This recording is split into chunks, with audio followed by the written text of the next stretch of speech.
रामनगर गांव में अमन नाम का एक गरीब मजदूर रहा करता था। वह मजदूरी करके अपना जीवन यापन किया करता था। वह इतना गरीब था कि उसके पास खुद का अपना घर भी नहीं था।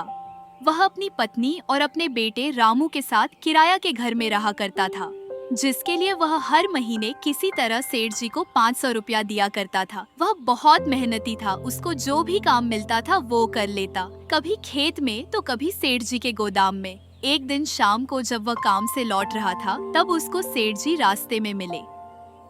अरे अमन बेटा, कहाँ से आ रहे हो? अरे सेठ जी, गया था मुखिया जी के खेत में काम करने के लिए। सुनो ना, कल मेरे गोदाम में भी काम कर दो ना, थोड़ा सा काम बचा हुआ है। ठीक है सेठ जी, मैं आ जाऊंगा कल। इतना कहकर आमन वहाँ से घर आने लगा। थोड़ी देर बाद वह घर पहुँच गया। अरे गीता, क्या कर रही हो? अरे आ गए आप, मैं आपका ही इंतजार कर रही थी। बैठिए आप, मैं आपके लिए खाना निकाल देती हूँ। तभी गीता आमन के लिए खाना निकाल देती है और आमन खाना खाने लगता है। उसके बाद आमन सो जाता है और फिर आमन दूसरे दिन सुबह पहुँच जाता है सेठ जी के यहाँ काम करने। अरे अमन आ गया। आओ आओ, तुमको मैं काम बता देता हूँ। तुमको बस ये बोरिया उठाकर दूसरे कमरे में रखना है।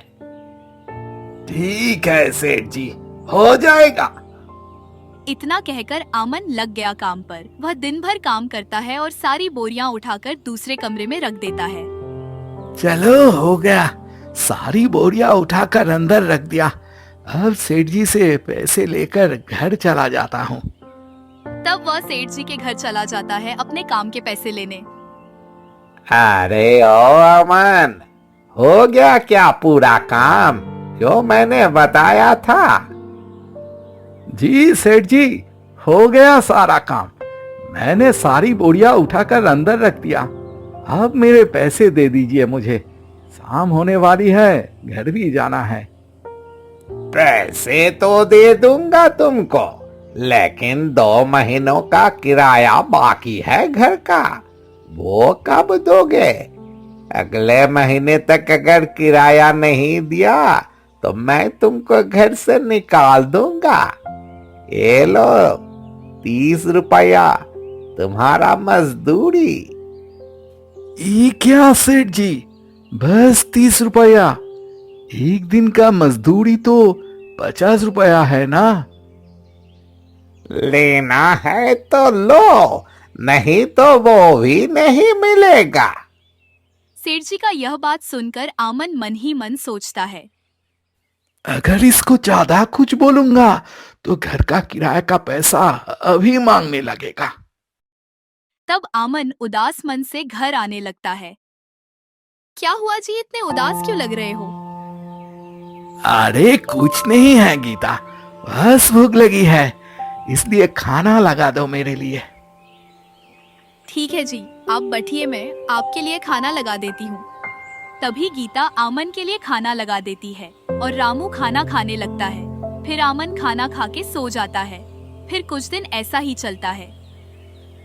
अजी सुनिए ना, आज तो कुछ भी नहीं है घर में, आज क्या बनाएंगे? अरे गीता, तुमको तो पता ही है, कुछ दिनों से काम बहुत मंदा पड़ा हुआ है। मेरे पास तो अभी एक भी रुपया नहीं है। वैसे रामू कहाँ गया है? वो तो आज स्कूल गया है। ठीक है, मैं बाजार जाके देखता हूँ, किसी दुकानदार से उधार मांग के। इतना कहकर आमन चला जाता है बाजार की ओर। अरे भाई नीलेश, सुनो ना, हाँ भाई आमन, बोलो क्या हुआ? मुझे कुछ सब्जियां उधार दे सकते हो? मैं तुमको जल्दी पैसे दे दूंगा।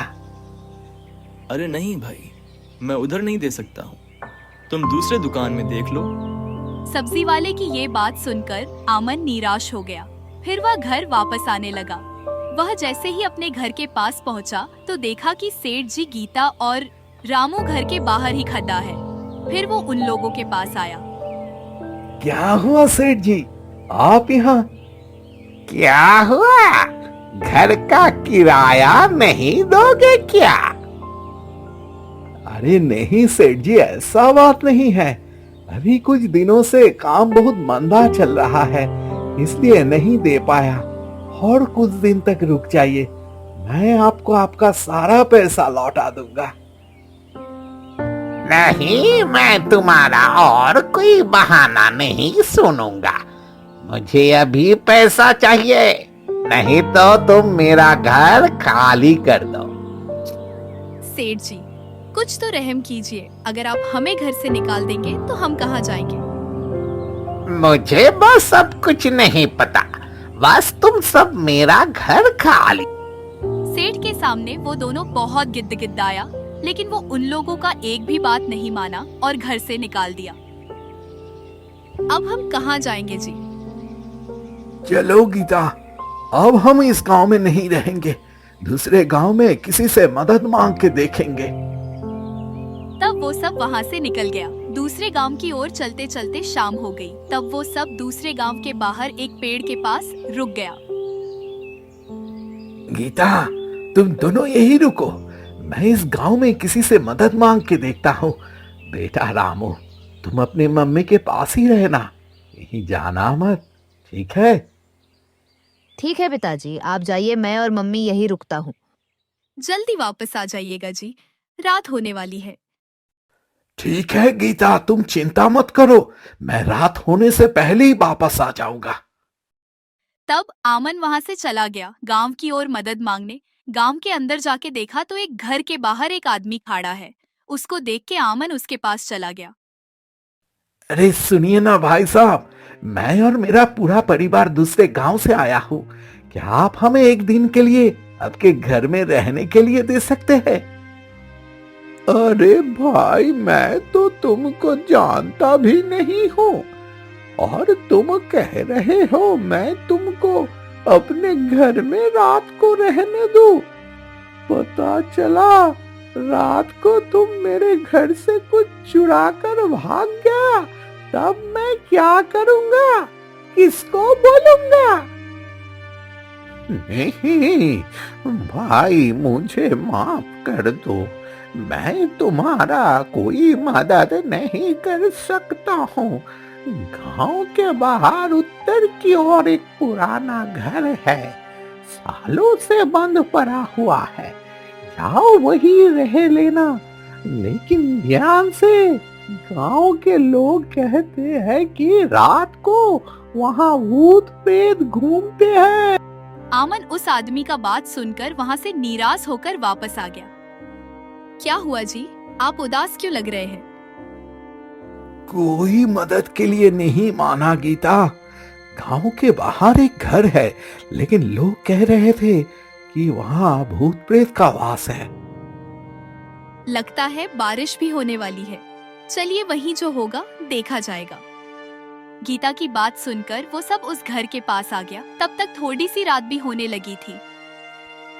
लगता है यही घर है गीता, चलो चलकर देखते हैं अंदर।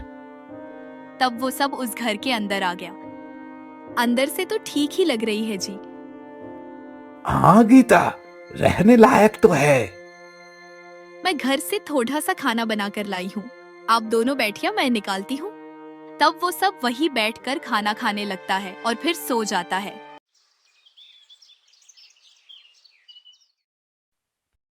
सुनो गीता, मैं इस गांव के मुखिया से मिलने जा रहा हूँ, जाके पूछता हूँ इस घर के बारे में। तभी आमन उस गांवों के मुखिया से मिलने चल जाता है।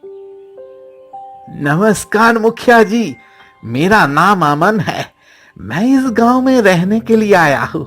क्या मैं गांव के बाहर जो घर है उसमें रह सकता हूँ क्या? रहने के लिए तो तुम उस घर में रह सकते हो, लेकिन याद रखना वहां रहना खतरे से खाली नहीं है। गांव वालों का कहना है कि वहां बुरी आत्मा का वास है। मुखिया जी, मैं जिस गांव में रहता था वहां से मुझे निकाल दिया। मैं बहुत ही गरीब इंसान हूँ। मेरे पास इतना पैसा नहीं है कि मैं कोई घर खरीद सकूं। मुझे बस आप उस घर में रहने का इजाजत दे दीजिए। ठीक है, तुम्हारा मन, लेकिन कुछ होगा तो मुझे मत कहना। ठीक है मुखिया जी, आपका बहुत बहुत धन्यवाद।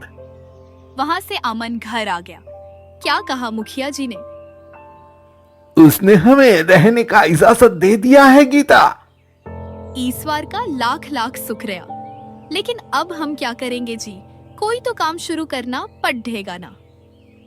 गीता, मैं सोच रहा हूँ कि क्यों ना हम यहाँ एक ढाबा खोल दे। ये बहुत अच्छा सुझाव है। हम कुछ पैसे कर्ज लेके काम शुरू कर सकते हैं। ठीक है गीता, जंगल से कुछ बांस काट कर लाता हूँ ताकि हम ढाबा बना सके। फिर आमन जंगल से कुछ बांस काट कर ले आया और ढाबा बनाना शुरू कर दिया। और शाम होते होते आमन ढाबा बनाकर तैयार कर दिया। चलिए, अंदर रात होने वाली है। ठीक है गीता, तुम चलो, मैं आता हूँ। फिर वो सब खाना खाकर सो जाता है। फिर लगभग रात के 12 बजे आमन को बाहर किसी की रोने का आवाज सुनाई देता है।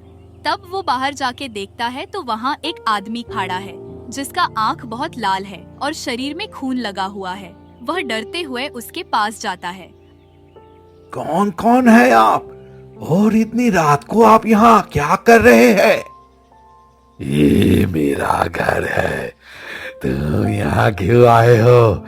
चले जाओ यहाँ से। पहले मैं इसी घर में रहा करता था, लेकिन एक हादसे में मैं मर गया था।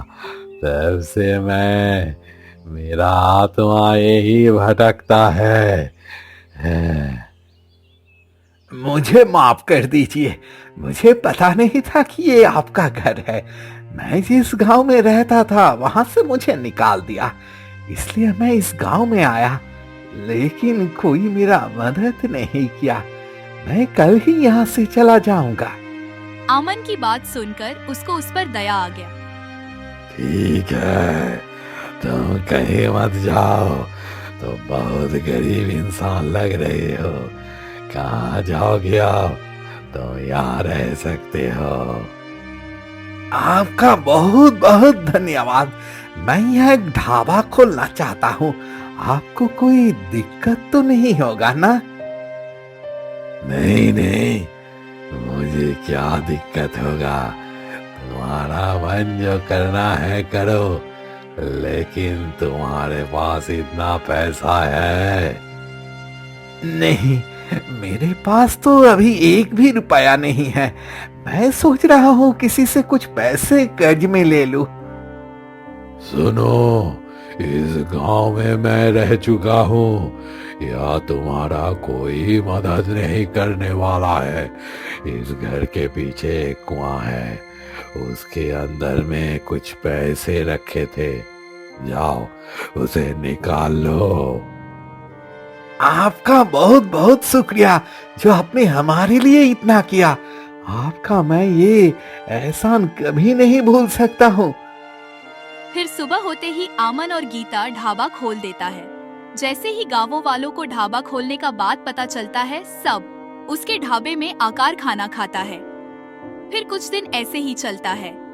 गांवों में और कोई ढाबा न होने के कारण उसका बिक्री दिन ब दिन बढ़ता ही जा रहा था।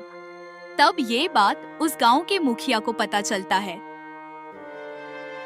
अरे, ये आमन का तो ढाबा बहुत अच्छा चल रहा है। अगर उसको किसी तरह इस गांव से निकाल दिया तो वो ढाबा मेरा हो जाएगा। कुछ तो करना पड़ेगा। फिर उस गांव का मुखिया आमन के पास चला जाता है। अमन, ये क्या कर रहे हो तुम? तुमको मैं यहाँ कुछ दिनों के लिए रहने दिया था, लेकिन तुम तो यहाँ ढाबा ही खोल दिया। चलो, ये सब बंद करो और इस गांव से निकल जाओ। ये क्या कर रहे हैं मुखिया जी? ये तो आपका जमीन नहीं है।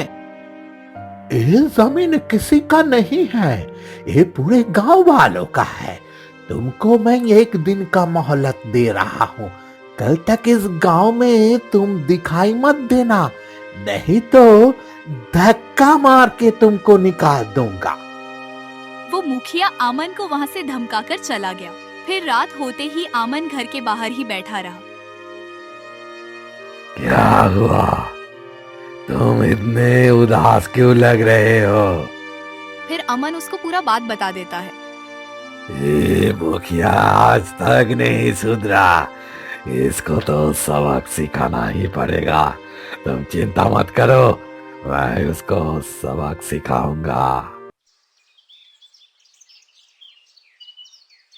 अमन, मुझे माफ कर दो, मैं लालच में अंधा हो गया था, मुझे माफ कर दो।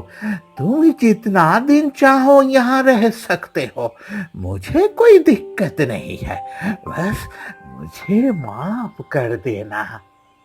फिर आमन और उसका परिवार सुखी से अपना जीवन यापन करने लगा।